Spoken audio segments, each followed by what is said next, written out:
Have a blessed day, everyone. Welcome to my info vlog. I'm Teresa Pinedo Mercado, and today's video we will going to discuss about in defense of philosophy. Have a blessed day, everyone. Welcome to my info vlog. I'm Teresa Pinedo Mercado, and today's video we will going to discuss about in defense of philosophy. Philosophy comes from the Greek words and comes from the two words which are philia and sophia.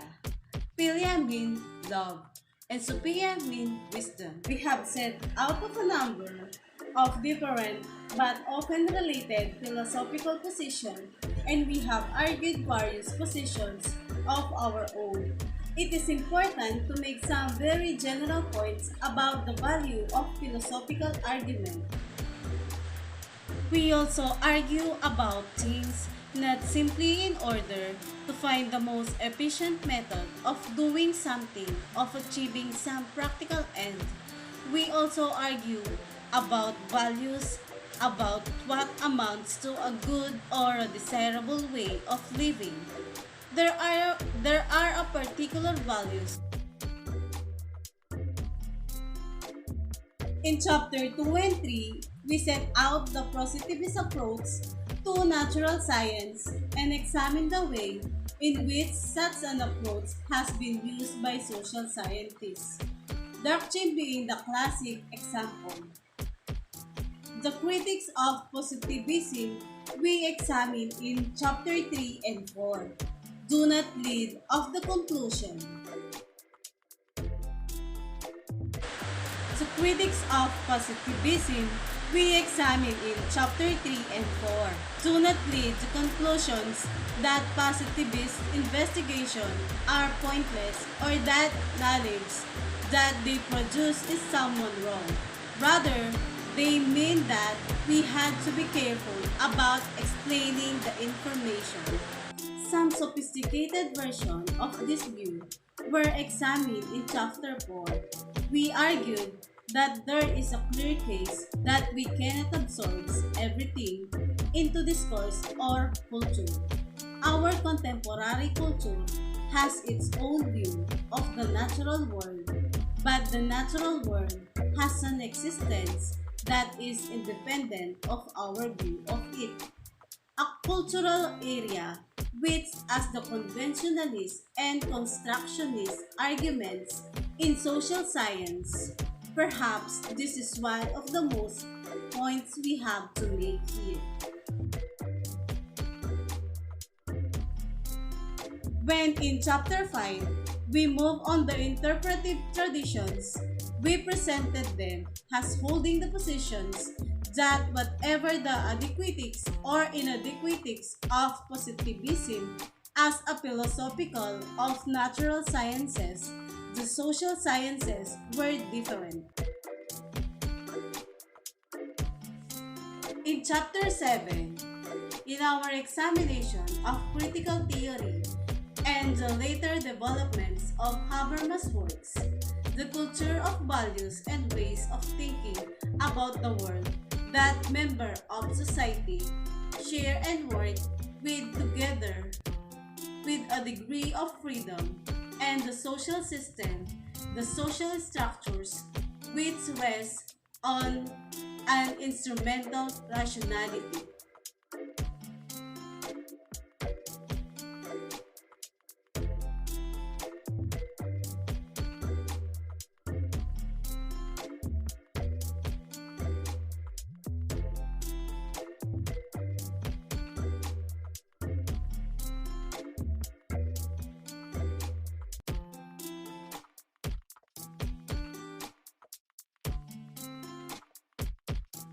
Based on my research, according to Carneades, philosophy is not just a bumper sticker. Philosophy isn't nonsense. Philosophy is actually useful. Philosophy is not dead. It's surely alive. Philosophy makes progress, and philosophy is not racist. Bumper sticker. We still study philosophy precisely because It cannot fit on a bumper sticker. Philosophy is complicated, and while some of the questions, is there free will? What does it mean to be a good person? What can we know for a certain? Might be pity, and the answers rarely are nonsense. Upon learning basics of philosophy, many people grow concerned that many of the terms of philosophy fail to refer. Philosophy seems to be talking about objects that don't really exist and are pointless. Upon learning even more about philosophy, many charge that philosophy is useless. I would consider this the first real criticism that we have encountered, as it is not just based in a misunderstanding of philosophy. It has been expressed by the likes of Neil deGrasse Tyson. The intuition is too easy. Basically, philosophy, especially compared to science, has not contributed meaningfully to our daily life. Science is for those that want to change the world, while philosophy is for that to sit in an armchair and think alive. Another line of criticism frequently leveled by critics of philosophy is that philosophy is dead. They admit that perhaps it was useful in the past, but it has no modern application. Generally, this is a view championed by scientists who claim the science now fills all of the roles of philosophy. This is especially convincing if you read a lot of ancient natural philosophy, the precursor to science, which science has replaced. In chapter 4, seem happy to argue for a position which denies the possibility or usefulness of argument. The attempt to dissolve philosophical issues into sociological analysis confuses what we call chapter 2, the context of discovery and the context of justifications, takes ideas out of their original context and subjects, then to testing, including the testing of argument. One of the achievements of Habermas is to have the activity of argument back to the century of the philosophical states as far as social sciences are concerned, and to put arguments about the good life and society back into social theory. Races. It has been said that this argument hinges on whether or not you think the Greeks were white. If people from places like Greece and Russia don't count as white, then the top minds of philosophy are Aristotle, Plato, Kant, etc. are not white people, and the argument falls apart. In fact, some have argued that Greeks are considered white simply because white European culture wanted to claim the accomplishment of the ancient. Knowledge. Many might claim that our theories about knowledge have not changed much over time. However, in 1963, Edmund Gettier appended the definition of knowledge as justified through belief, used by philosophers Saint Plato, with a paper less than 3 pages in length. Science.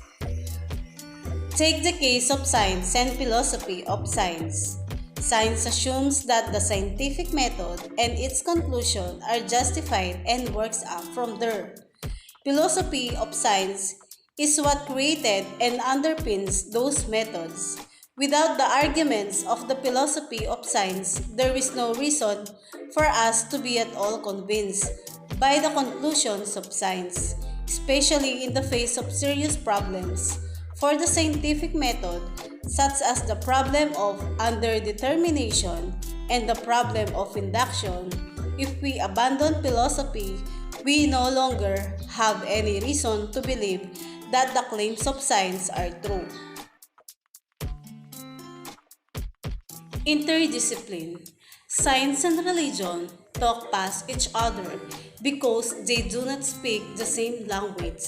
The claim that we should abandon philosophy is an academically isolationist view that religion and science will never be able to talk to each other.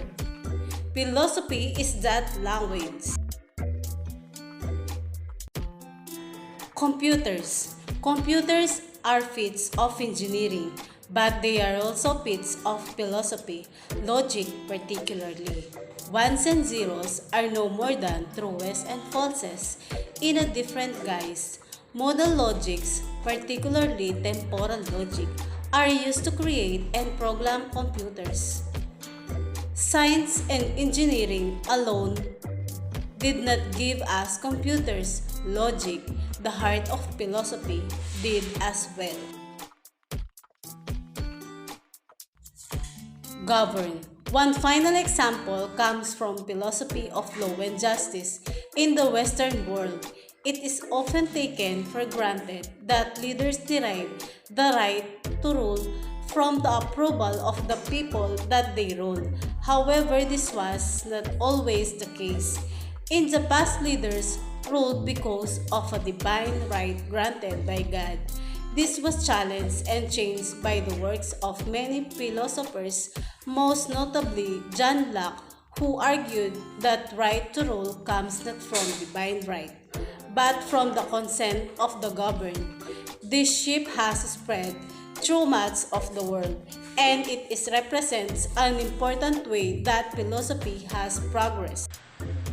And that was all about In Defense of Philosophy. Thank you and have a nice day.